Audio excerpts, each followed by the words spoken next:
Welcome back, Flare community. Happy Monday. I hope you're all having a fantastic start to the week as always. We're going to do a quick news roundup for this week. But before we do, just like to give a big shout out to everyone in the chat. We've got Professor, Anna, Raphael. Who else do we have here? Jimmy Thing, Valiant Energy, Doc Bob D, of course, Crypto Granny in the house, and many more to come, I am sure. So, great to have you all here, and we're going to kick things off as we normally do, and that's going to be by looking at the statistics so far for this epoch. So I'm going to give that a quick refresh and sort the reward rate out. Here we go. So topping the chart, we have Flarepedia, and second place we have AFTSO, third place FTSO IT, fourth place Alpha Oracle, and coming in fifth place is the S-Toads FTSO. And something to note that S-Toads is the only one out of these top five that's actually giving away additional rewards in the form of S-Ribbits too. So something to consider when you do make your delegations. First things first, I want to, introduce you to this account and t-shirt. And this website. I'm not sure if you've come across Flarepedia before, but they're doing a really great job with this. And they have a website here. In fact, I've got it open here. And it basically allows you to, find out all about Flare. And, they have this glossary here, which I think will be very beneficial for those who are new to the network and just want to learn a little bit more. But this is a great website, great resource by Flarepedia. So I'm going to actually chuck that into the chat real quick for anyone who may be interested. And here we go. We have this message here from Tom T, who is the head of community communications. And yes, the FTSO system went live on the Flare network mainnet over the weekend and is functioning as intended. A huge technical milestone achieved during observation mode. Congratulations to all the Flare time series oracles or FTSO signal providers now submitting data, with more coming online daily. This is a really big milestone, and the fact that it's functioning as intended shouldn't be no surprise, because we have seen this on the Songbird network for quite some time now. It's been analyzed and monitored since the Songbird network launched.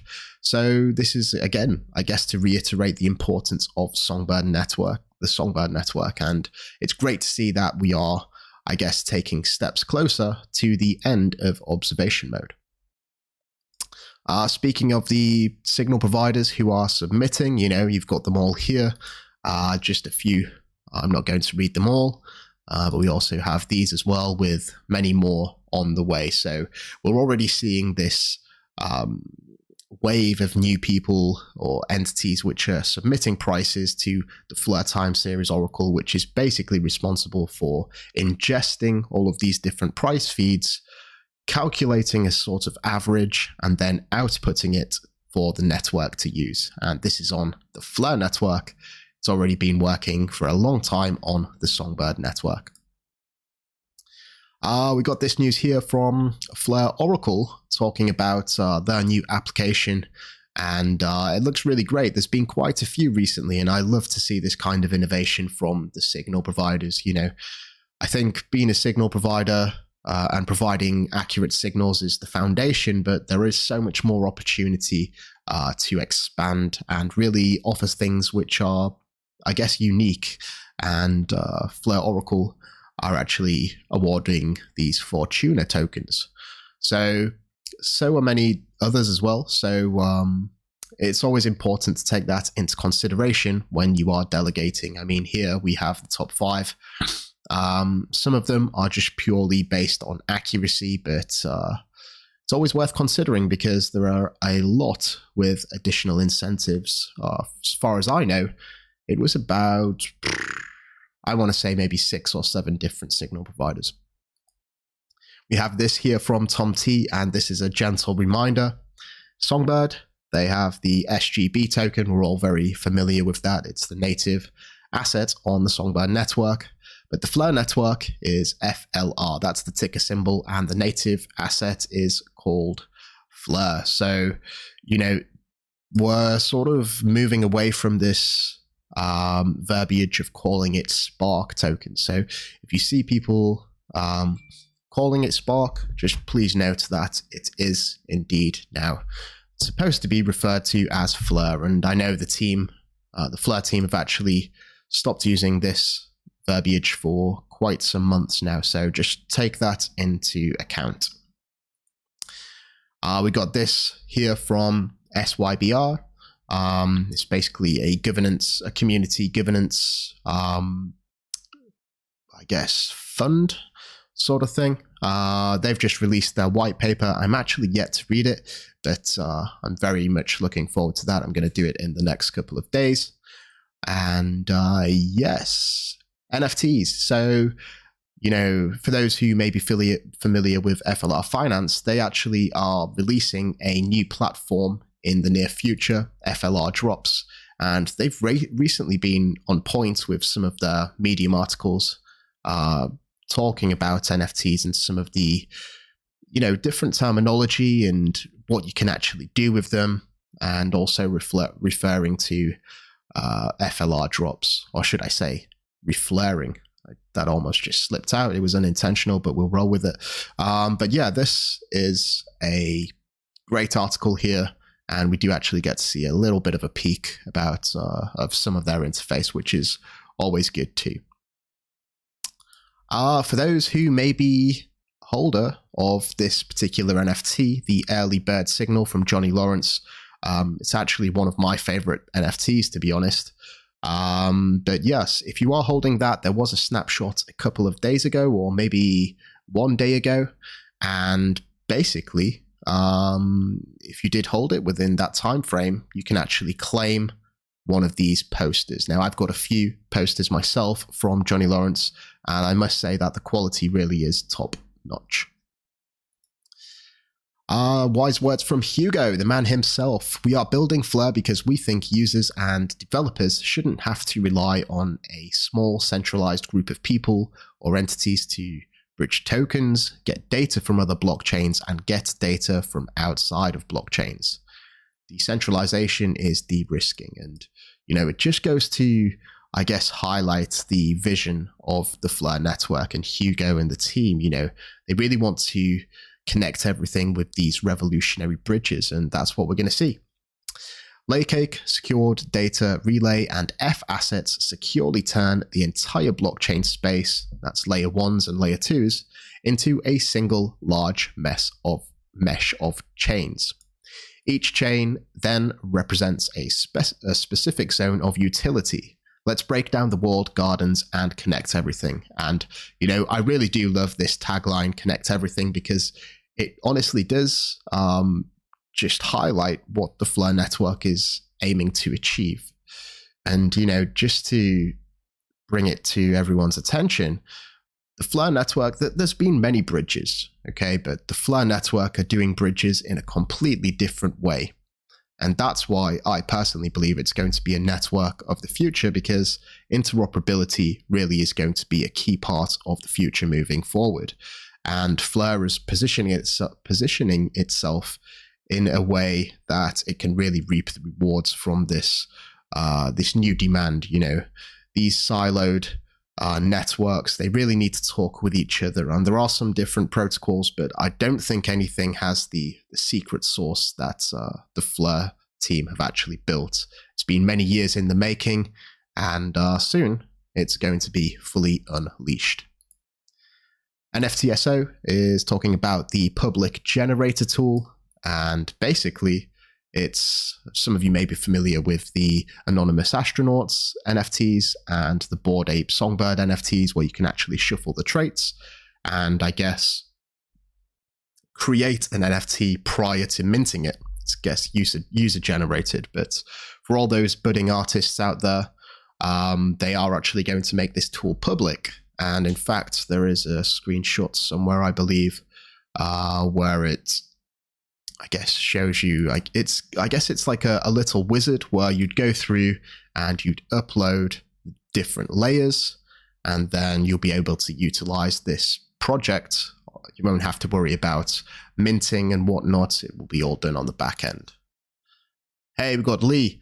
Welcome as a contributor, my friend. A pleasure to have you. Something that I would say, Lee, if you do have time, is to get yourself in the Discord if you haven't already. There should be a link in the description which will show you how to basically link your YouTube account to Discord, and then you're going to be able to get access to this members chat here, because we do have a Flare created quiz. I created this quiz earlier today, and 20 XRP up for grabs. So where was we? Yes, moving on. Big news this week actually coming from Flare with their latest partnership with Metropolis. And this is what Metropolis is. It's basically a metaverse, and it's basically consists of unique one-of-one buildings which have been, designed individually, not, generated by artificial intelligence or whatever, but, each one of these buildings are going to represent a one-of-one NFT. And I guess the main thing that Metropolis really tries to encompass is this idea of interoperability, which really goes with Flare's ethos. And that's they're going to achieve that by basically being a connector of metaverses. So from this metaverse, you're going to be able to access other metaverses too. This was a really big partnership coming out earlier in the week, which, I thought I definitely welcome, as I'm sure many people do. OracleSwap, for those of you who don't know, this is a decentralized exchange running on Songbird, and they have a native asset called Pro, which is the profit token. And this is rewarded for staking and providing liquidity in various pools. And it was actually initially 7 Oracle per block, and that was divided up through the pools, but it has since reduced to just 1 per block. So the supply, or the, inflation in a way, is significantly reduced, which means that if you do have a lot of Pro already, congratulations, it's going to be a lot harder to get moving forward. Just thought I'd bring that to everyone's attention. Here we have Nifty, which it's a really good project actually. You can basically interact with NFTs here on Songbird and soon Flare, where you can check the rarity of the NFTs, and you can identify how rare your NFT is with various ranking systems. They've just received support grants from the XRP ledger, or from Ripple, I believe. In fact, it may not be from Ripple, but it's from maybe Ripple's investment arm or something. I don't know. But they got a grant, which is always good. And so did Trustline. So happy days. Speaking of Trustline, we can read this here. We are pleased to share that Trustline has been awarded an additional $100,000 grant to cover the costs of smart contract audits for Probity and Solaris. And this is their bridge. If you are ready to bridge ERC20 tokens onto the XRP ledger, are you ready? Sorry. And before everyone gets their knickers in a twist, by ERC20, they really mean SRC20 and FRC20 for Flare and Songbird network. So calm down, take a deep breath. Yes, things are still in motion for Trustline. Trustline no longer plans to launch RA or Fee-Coin due to the regulatory climate. Both would be considered securities in the USA. We still plan to open source the protocols with the original design intact. So I guess, some people were talking about this. This was going to be the, crypto collateralized stablecoin issued on the XRP ledger from the Flare network or Songbird network. But that's not going ahead, but that doesn't matter, because even though it was very interesting, they are going to open source the protocols, which is going to offer other people to continue development while they focus on this bridging of ERC20 tokens, or Flare and Songbird tokens, over to the XRP ledger. Here we go, Tom T again. Absolutely. So basically, everyone may be wondering about, the Flare network's launched. How do we actually connect to it?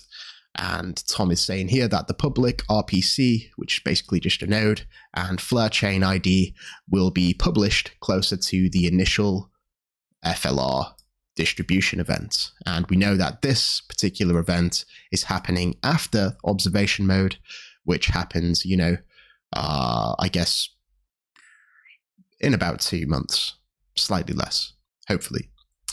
So that's pretty much it. Something that I did want to tell you about is a new, I guess, segment or something. It's going to be the Flare Community Shorts, and these are basically videos which are 60 seconds or less.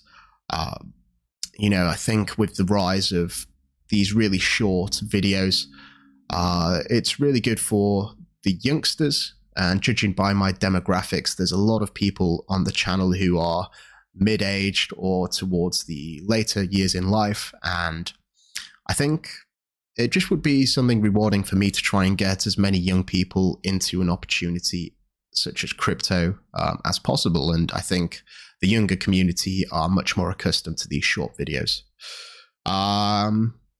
So yeah, that's pretty much this week's news.